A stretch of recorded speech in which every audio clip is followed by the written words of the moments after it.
Voltamos a apresentar Jornal Potiguar Notícias. Estamos apresentando Jornal Potiguar Notícias. Olá, eu sou o jornalista Cefas Carvalho e voltamos para o segundo e último bloco do programa Jornal Potiguar Notícias. Você sabe, nós estamos em 15 emissoras de rádio para 110 municípios do Rio Grande do Norte. Estamos também no Facebook, página Potiguar Notícias, e no YouTube, canal PNTV Play. Como anunciado, vou conversar agora com Jean Varela, que é advogado e coordenador da região metropolitana de Natal. Ele vai falar, claro, sobre os problemas e possíveis soluções da Grande Natal, que compartimenta vários municípios além da capital. Jean Varela, sempre um prazer tê-lo aqui. Bem-vindo. É um prazer nosso, uma honra estar aqui. Um abraço para Pinto. Vamos conversar. Vamos sim, assuntos sobre a região metropolitana não faltam. Jean Varela, vamos começar sobre o atual governo estadual. Quais são as políticas diferenciadas em relação à região metropolitana de Natal, que tradicionalmente é sempre um tema delicado, porque às vezes os governos não investem como deveriam, existe dificuldade de diálogos entre os prefeitos. Como o atual governo está lidando com essa questão? Com muito diálogo, que é uma marca do governo da professora Fátima, né?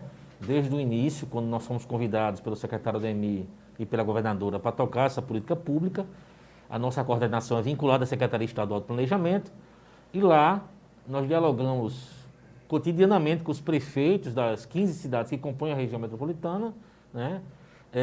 Dialogamos com os secretários de planejamento, principalmente, que são os secretários que pensam a política pública voltada para essa questão metropolitana, mas também nas pastas individualizadas, seja a questão da mobilidade, seja a questão ambiental, ou mesmo durante o Covid, essa questão da saúde ou do asseio, né, e conservação das vias, né?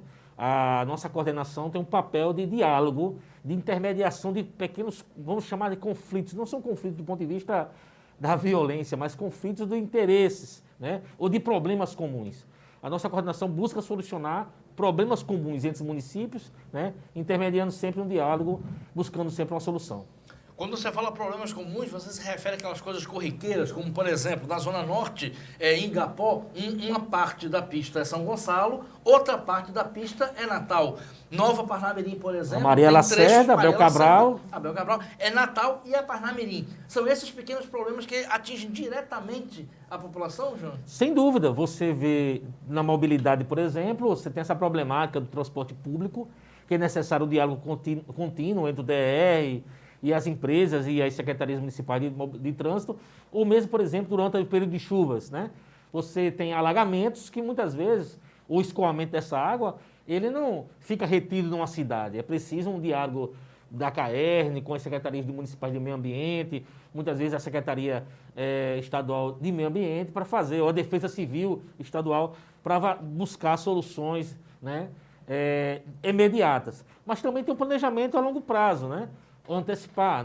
A gente vem agora trabalhando, por exemplo, na perspectiva, cada município está renovando o seu PPA, né, porque os prefeitos foram eleitos em 2018, em 2020 e tomaram posse em 2021 e pela legislação são obrigados a fazer o seu PPA, o seu plano plurianual.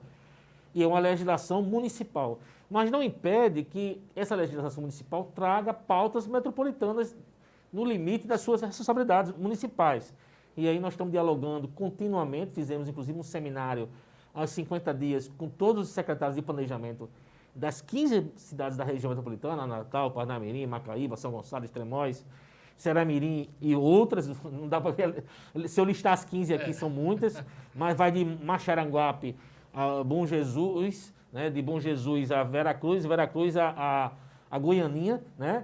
E buscando uma interação, inserir no planejamento do município, no PPA, essa temática metropolitana, por exemplo. Perfeito. João, você falou da questão do transporte público. Me parece ser, pelo que a gente ouve, pelas entrevistas que a gente faz, pela conversa com a população, um dos maiores, se não o maior problema. Qualquer potiguar que vai nas regiões metropolitanas de São Paulo ou de Recife, percebe que de qualquer lugar você consegue ir para qualquer lugar. Aqui na região metropolitana, de Parnamirim, você não consegue ir para Ceará-Mirim direto. Você tem que se locomover até Natal e andar a algum ponto. E idem em relação a outros municípios.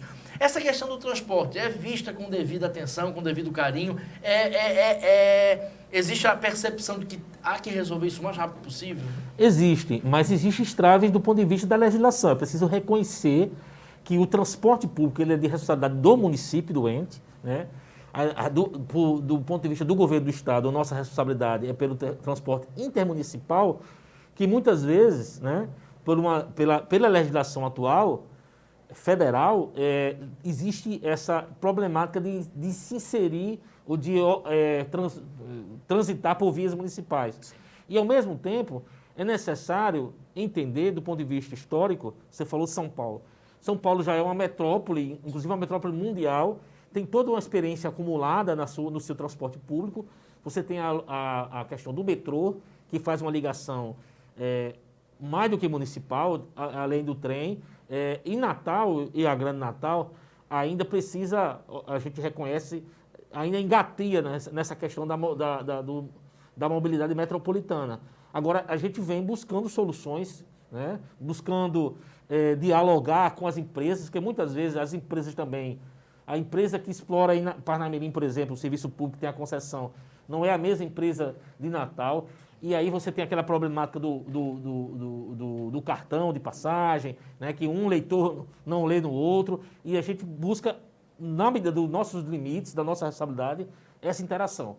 Mas é preciso reconhecer que tem limites, que a gente busca todos os dias uma solução. A exemplo, por exemplo, Recife.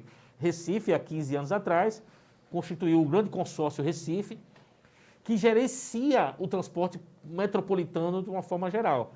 Mas foi necessária uma pactuação entre todas as cidades que compõem a Grande Recife, as empresas que têm a concessão do serviço de transporte e o governo do estado. Infelizmente, nós temos certas limitações, vamos dizer assim, reivindicações diferentes em relação a tantas empresas quanto a alguns municípios, e a gente busca, na nossa responsabilidade, o que nos cabe, tentar apaziguar e equilibrar esses conflitos, que não são fáceis. Não são fáceis. E o case de Recife realmente mostra que é possível, né? É possível. Não é fácil lá, tem muitos problemas, problema de tarifa, problema de sucateamento. Mas, por exemplo, em Recife você tem um metrô municipal, né? Que corta toda a cidade, vai de Recife Antigo até Jaboatão. Isso já ajuda muito, né? Você teve uma crise em Recife há uns 15 anos atrás, que Natal também que sofreu, e Grande Natal, dos alternativos, né? Que Natal isso já se equilibrou, vamos dizer assim. Exatamente. Né? Mas a gente tem a experiência do nosso VLT, que é importante também registrar a importância, que sai da Ribeira, vai a Sarabiri e vem até Parnamirim. Né? Mas é necessário que esse modal, por exemplo, que é o modal de trem, de veículo leve sobre trilhos, precisa ampliar mais, precisa ir a São José do Pibu, né? Retomar aquela malha viária, precisa fazer um diálogo direto com o aeroporto de São Gonçalo. Exatamente. Isso tem um custo não é barato, é necessário um aporte financeiro federal, né? Infelizmente, o Ministério das Cidades, que tinha essa política pública, foi desmontado, não existe mais, e essas linhas de financiamento foram suspensas por parte do governo federal para financiar o veículo, o transporte público de massa, né? Que retira o carro, né, particular do trânsito. Que é importante, a gente fazer um reconhecimento. Essa questão da cultura do carro particular, né? Todo mundo quer ter o seu carro particular. Que em Natal é mais forte do que em outras cidades. E as pessoas e ao mesmo tempo você quer um transporte público, mas você tem que lutar por ele. Né? A gente tem que buscar um transporte público que nos dê conforto. Que eu possa sair da minha casa e vir ao Potiguar Notícias dar uma entrevista e não soe, não transpire, chegue na hora. Né? Mas aí o problema é que todo mundo quer que o ônibus passe na sua porta de casa e na hora que você tem vontade de sair, né? Não é fácil. Não é fácil. Em grandes cidades, megalópolis, como por exemplo Londres e Nova York, não compensa ter um carro. As pessoas não fazem questão de ter um carro. Sim. Porque às vezes atrapalha mais ter um carro. Lógico. Por quê? Porque existe, aí do ponto de vista histórico, são cidades centenárias, né? Metrópoles mundiais.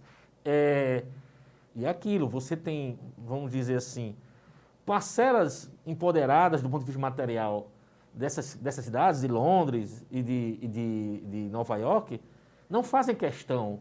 Elas sabem a importância do transporte público. Se você pega no Rio Grande do Norte, o Natal, o Brasil, né, não é fácil você convencer determinado perfil da nossa sociedade, dizer, ei, deixe seu carro na garagem e vá para a parada de ônibus pegar aquele 47, ou 54, ou 39. E o 54 até tem uma boa oferta, porque é para Ponta Negra. Isso. Então as empresas Mas não vai mais até o terminal, né? Não vai mais até a Não vai mais? Não. Então já limitaram os eventos. É complicado. Né? É complicado. Jean, esse assunto daria horas de conversa. Jean, outro assunto para voltar para aquele primeiro assunto que nós conversamos sobre os problemas corriqueiros e cotidianos. Você enfrenta problemas, por exemplo, paroquiais envolvendo política rasteira? Por exemplo, eu me lembro que há alguns anos, há uns 10, 12 anos, havia aqui no bairro de Bela Vista, hoje chamado Bela Parnamirim, uma disputa mais política entre os municípios de Macaíba e de Parnamirim. E às vezes, nós entrevistamos aqui o Pinto Júnior, presidente de Câmara, vereador, a gente percebia que a disputa era paroquial, entendeu? Vocês enfrentam esse tipo de problema, coisas que poderiam ser resolvidas da questão metropolitana, justamente da conurbação, mas que acabam não sendo por questão política? É importante, eu acho interessantíssima a sua pergunta, porque você tem que entender que o nível de consciência também melhorou, né? Se você fala há 10, 15 anos atrás... 12 anos, né? Então as pessoas não sabiam que viviam no NEM, né? Nem Parnamirim, nem Macaíba, né? Hoje as pessoas, não sou líder comunitário, ou vereador, parlamentar, mas a população sabe que ela mora em Bela Vista, mas o filho dela estuda no Colégio Municipal de Macaíba, ou ela mora ali em Macaíba, eu não sei qual o bairro vizinho, e usa a UPA de Parnamirim. E o gestor público também reconheceu isso, e existe uma série de compensações. Quando a gente fala do cartão SUS, é interessante. As pessoas acham que o cartão SUS só serve para dar o carimbo hoje da vacina. Mas existe um sistema que faz a compensação de repasses federais, por exemplo. Quando um ente de Parnamirim utiliza a UPA ou o hospital de Natal ou de São Gonçalo ou de Macaíba, o sistema faz determinadas compensações do ponto de vista de repasses federais. A mesma coisa, por exemplo, do Fundeb, né? A gente já enfrentou, mas eu acho que o nível de consciência aumentou muito. As pessoas já se reconhecem e sabem que não adianta fazer a disputa e dizer que o pessoal de Bela Vista não pode utilizar a escola pública de Macaíba. Você não vai impedir, né? Claro. Tem que ter uma visão metropolitana. E o gestor público, hoje em dia, no século XXI, tem essa visão. Perfeito. Já eu li por alto nas redes sociais sobre o Concidades. Do que se trata exatamente? Bom, o Concidades, Cefas, como eu falei aqui anteriormente, nós tivemos o Ministério das Cidades, né? Ainda foi uma iniciativa ainda do presidente Lula, do governo Lula, ainda lá em 2013. O primeiro ministro das Cidades foi, inclusive, o Olívio Druta, e casa, inclusive, com esse diálogo em torno do nível de consciência que foi elevado das lideranças sociais, populares, do líder comunitário, dos vereadores. Ainda lá em 2003, foi criado o Ministério das Cidades. O Ministério das Cidades iniciou uma série de políticas de consulta social, de consulta popular, extraindo da sociedade civil, do movimento comunitário, do movimento sindical, do empresariado, dos concessionários, né? Do empresariado, da academia, dos conselhos de representação, por meio das conferências das cidades. Foram realizadas 5 conferências das cidades, né? E da Conferência das Cidades foi necessária a construção de um conselho, né, de representação social formado pelo órgãos de governo, mas também pela sociedade civil, representada, como eu disse, pela Associação de Moradores, pelo Conselho de Representantes Profissionais, Engenharia, Arquitetura, empresas, associações patronais, concessionários. E nós temos, isso é o Concidades. O Concidades é um conselho das cidades, que tem representação de prefeituras, sociedade civil, órgãos governamentais, buscando, inclusive, exatamente isso, esse diálogo paritário entre esses membros de políticas públicas voltadas para a cidade. E aí nós estamos retomando o Concidades a partir de julho, estamos na fase da atualização da sua legislação interna, que ele estava parado, vamos dizer assim, mas por uma orientação, determinação do secretário Ademir, nós vamos retomá-lo e esperamos reunir o Concidades para discutir política pública voltada para as cidades do Rio Grande do Norte. Bastante interessante. O tempo está, a professora está dizendo que o tempo está quase terminando, mas dá tempo ainda de umas 2 perguntas, Jean, nós que somos acostumados com política, nós sempre ouvimos, e é verdade, de que o vereador é o político mais ligado ao eleitor, à Sim. população, que realmente ele está colado lá. Diante disso, os presidentes de Câmara, principalmente, que são quem comandam os legislativos municipais, eles estão sintonizados com a questão metropolitana? Os presidentes de Câmara colaboram com Sim, tem um a diálogo. coordenadoria? Nós tivemos uma experiência, você conhece, do Parlamento Comum da região metropolitana. Foi presidido durante um bom tempo pelo ex-vereador Jorge Câmara. Que foi entrevistado aqui várias vezes. Que sobre esse inclusive assunto. esteve nessa minha situação. Jorge foi o primeiro coordenador desse meu departamento. Bem lembrado. Né? Sim. Eu era assessor dele na época, inclusive, né?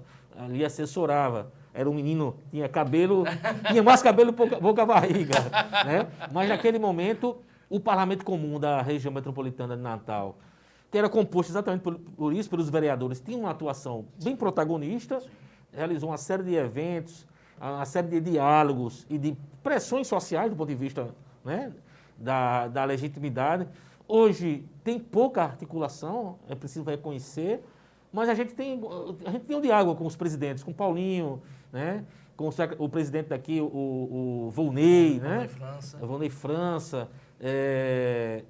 Desse momento, esses dois aqui me vêm à cabeça, mas outros vereadores. São Gonçalo, Valda Siqueira. Isso, a vereadora Valda, a gente já conversou algumas vezes, inclusive esses vereadores participaram desse seminário que eu falei sobre o PPA metropolitano, porque nosso papel, Cefas, e aí a gente tem que reconhecer, é o papel também, como você mesmo disse, de elevar o nível de capacitação, de conhecimento, de cultura, né? A imprensa, nós estamos aqui hoje. Se antes, com certeza, há 15 anos atrás, o Potiguar Notícia anunciava um evento realizado em Parnamirim ou em São Gonçalo, como se fosse São Gonçalo. Hoje diz na região metropolitana. É um nível de consciência do ponto de vista metropolitano, de reconhecimento enquanto ente metropolitano. Então, o nosso papel é isso.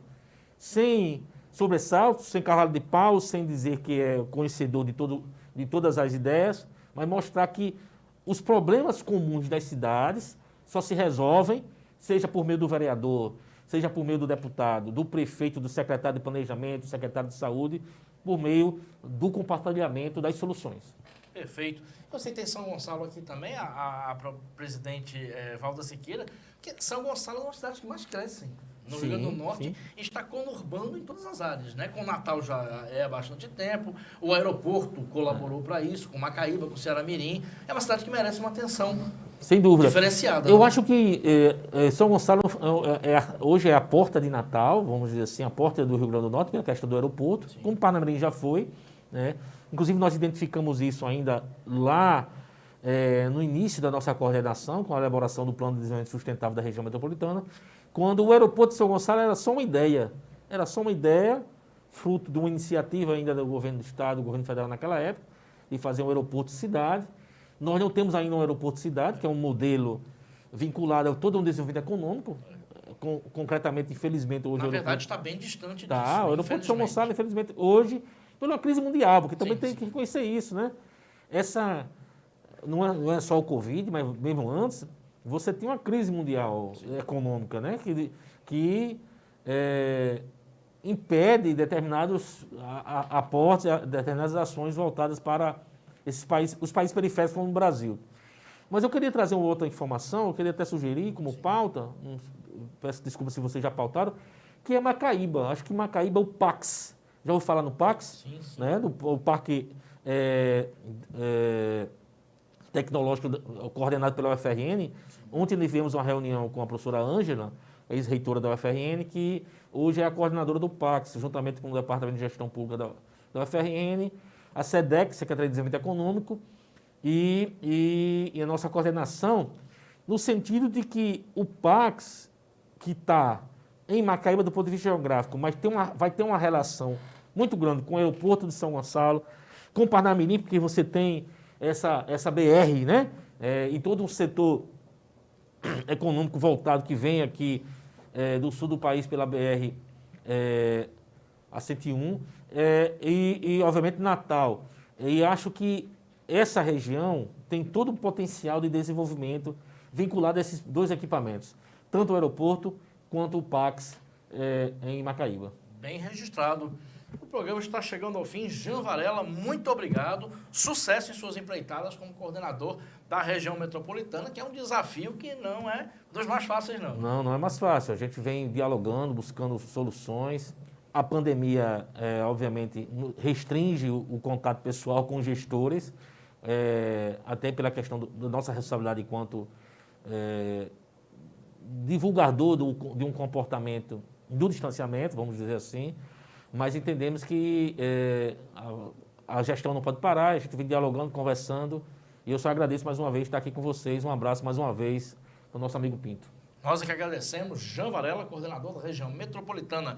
E o programa está encerrando, mas claro, você vai ficar com a coluna Fé e Cidadania, do Padre Murilo Paiva e suas palavras de sabedoria e de humanidade. Alô, Padre Murilo.